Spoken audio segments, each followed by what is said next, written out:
All right, my name is Dan. I am a drug addict. Dan. And thank you all for the warm invite. Tommy invited me, but he's not here. He's a piece of shit. But I'm going to be honest with you guys, man. Like, I spent all day today, like, obsessing about this meeting. I forgot until, like, last night. Jeremy called me, and he's like, hey, what are you doing tomorrow night? I was like, I don't know. What are you doing? He's like, you don't have anything special going on? I was like, oh, yeah, I'm speaking at your meeting, right? He's like, what are you talking about? 6 and 7, right? Yeah. All right. So I woke up this morning, and I'm like, my experience with 6 and 7 was, at that time, it wasn't, like, eye-opening for me, man. I did 4 and 5 with my sponsor earlier in the day.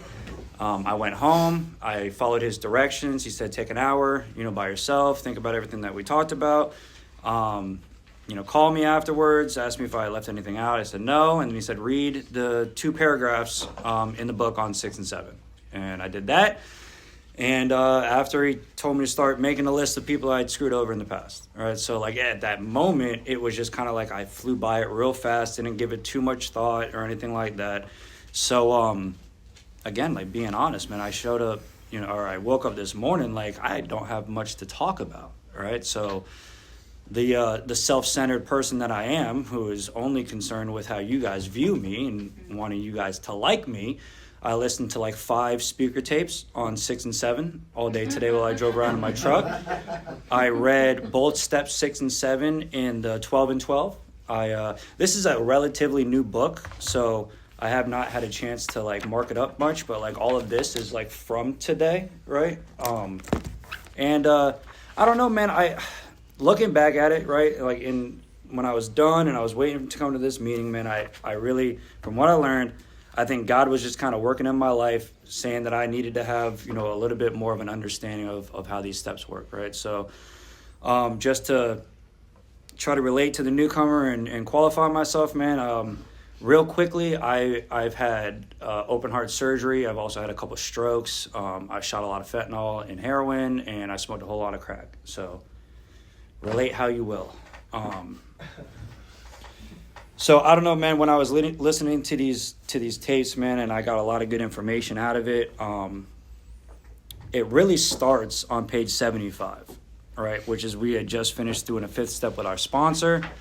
And the last paragraph at the bottom of the page, it reads, returning home, we find a place where we can be quiet for an hour, carefully reviewing what we have done. We thank God from the bottom of our heart that we know Him better. Taking this book down from our shelf, we turn to the page which contains the 12 steps, carefully reading the first 5 proposals, right? Reading over the first 5 steps, how it's written in the big book. We had asked ourselves if we had omitted anything, for we are building a new ark through which we shall walk a free man at last. Is our work solid so far? Are the stones properly in place? Have we skimped on the cement put into the foundation? Have we tried to make mortar without sand, right? And I thought about my first 5 steps when I got sober, right? And the first one being the most important was I completely convinced, had I conceded to my innermost self that I really had this thing, right? Was I pretty much fucked? On my own power, was I going to get loaded again? Was I going to stick a needle back on my arm, even if I didn't want to, right? And I can just draw off my own experiences. Like every time that I tried to stop, every time I went to jail and got out of jail, like I ended up the same way every single time, even though I didn't want to, right? Like I had a son, right? And I told him, I'm going to get sober for him, and I didn't work out, right? So that was a solid yes, right? And we go on to step 2, came to believe power greater than ourselves can restore us to sanity, man. That whole chapter about on the we agnostics is a lot I cover in that, man. But what I really like focus on, because of time's sake, is that lack of power was my dilemma. Right? On my own, I don't have the power to put this stuff down, right? So lack of power is my dilemma. Where do I find this? I had to be grounded in a power that was greater than myself, right? And then we move on to step 3. And step 3 is, I think step 3 is completely and directly integrated into step 6, right? And I was talking to my wife before this meeting, and she had pointed out that 3rd step prayer, if anybody has been through that yet, if you notice, there is no amen after that prayer. Right, it's left kind of open-ended, right, and then we'll go further on in this meeting, but the step 7 prayer ends with an amen, So I believe it's just, again, I could be completely wrong. I'm wrong a lot, but I believe that it's a continuation, right? Step 3 kind of propels you into doing step 6 and 7, right? And the reason I said that is because when we get into step 3, it talks about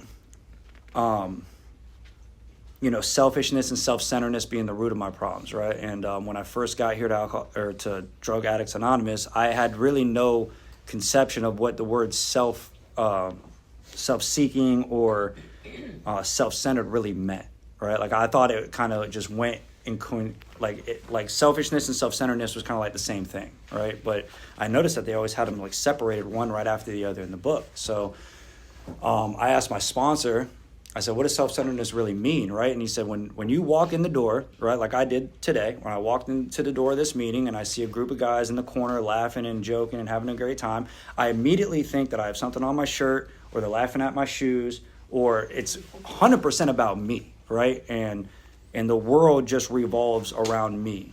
And I can get behind that, man. That's how I live my entire life, right? Like, what can I get from you? What are you going to do for me?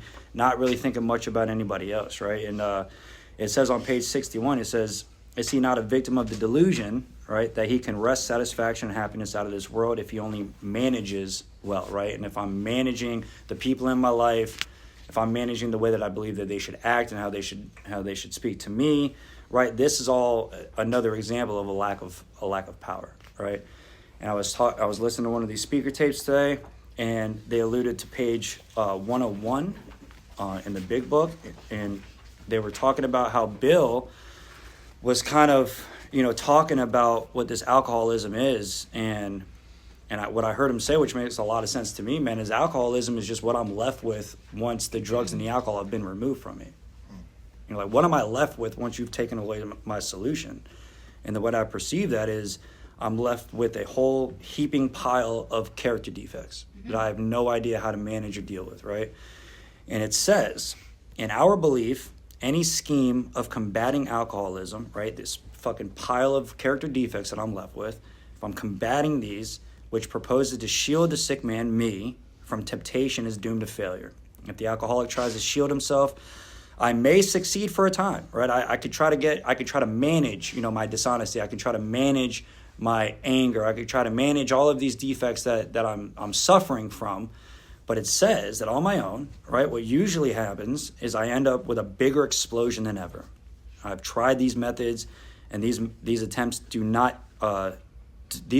do the impossible have always failed, right?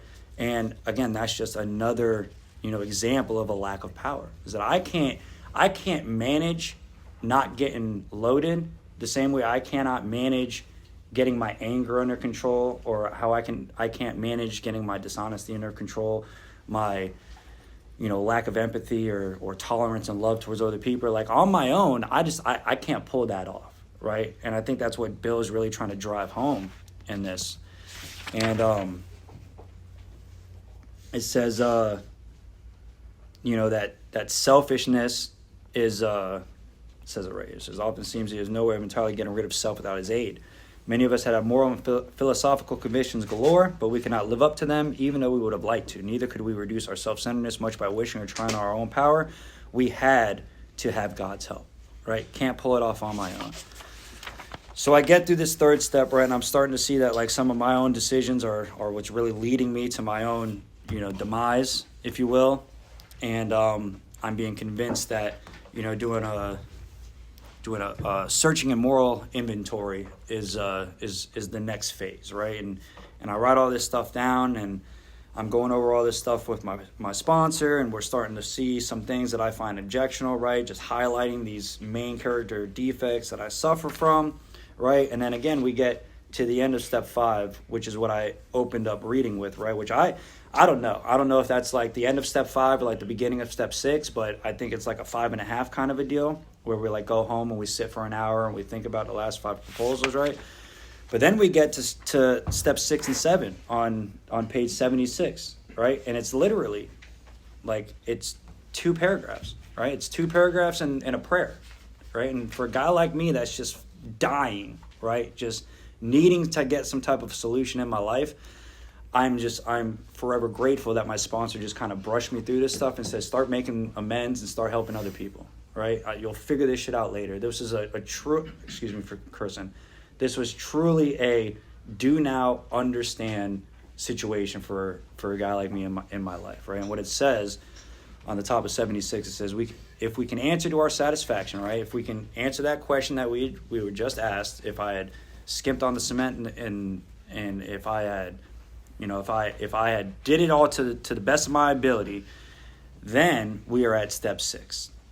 And it says that we have emphasized willingness as being indispensable. And I don't know, man, for me, when I look at the 12 steps, man, and I look at Alcoholics Anonymous as a whole, I find willingness throughout all 12 steps. I find, willingness all throughout, meetings and home groups and showing up early and setting up. And I see a willingness of making a coffee and a willingness to do something that I really don't want to do because I know it's going to keep me sober and it might help somebody else, right? And I don't realize this when I'm brand new. And it says, are we now ready to let God remove from us all the things that we have admitted are objectionable? Can he now take them all? Every one, right? And when I think about that, like, every one, like, I don't, at this point in time in my recovery, I don't know, like, 100% what's all objectionable, right? And I don't even know if I'm at that point when I'm willing to have him take all of it, right? Like, I still think that, like, I can manipulate a little bit, to get the way that I want, my life to look. But this is saying that I have to give everything over to him, right? And it says, if we still cling to something that we are not let go, or that we will not let go, we ask God to help us be willing, right? And I think that's a prayer in itself.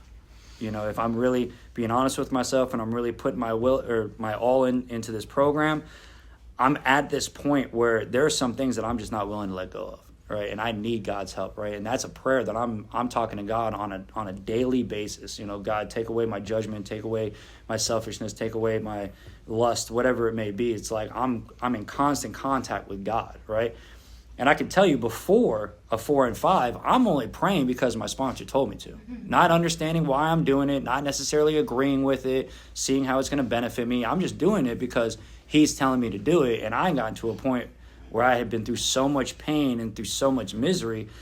I was just, if he would have told me to stand in this corner and just stand there for an hour a day and you'll stay sober, I'd fucking draw a little face on it and a little hat, and I'd talk to him and he'd be my best friend, because I was out of answers, right? I was completely out of answers. I would have done anything that man told me to do. So now I'm in constant contact with this God that I don't necessarily know or, know much about him, but I'm praying and I'm talking to him every day because of these things that I don't know if I'm willing to let go of, right? So now that's step 6, right? Is that we're willing to have God remove all these defects of character, right? That, in my opinion, in my perspective, that doesn't seem like much of an action. It's just simply, I got to get ready, right? Like, this is a preparation step for a guy like me. So, all right, I think I'm ready. I think I'm willing. You know what I mean? Let's see what step 7's got to go with us. And it says, when ready, we say something like this, right? And this is the 7th-step prayer. It says, my Creator, I am now willing to let you should have all of me, good and bad.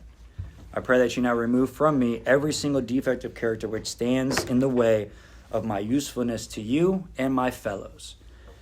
Hold up. That was not explained to me, right, when we started doing this, right? Like, this is the way that I came into Alcoholics Anonymous, is because I got loaded too much and I started going to jail too much, and I was in the brink of, losing my kids, and, like, I just needed to, this was for me, right? Like, this program was for me. And now we're talking about the usefulness to God and to my fellows, right? And one of those speakers, he had said something today, and I wrote it down because I forget a lot, or I had a couple strokes. But it says, failures transformed by humility become a priceless attribute for others. Right? And when I think about that, man, my life is filled with failures.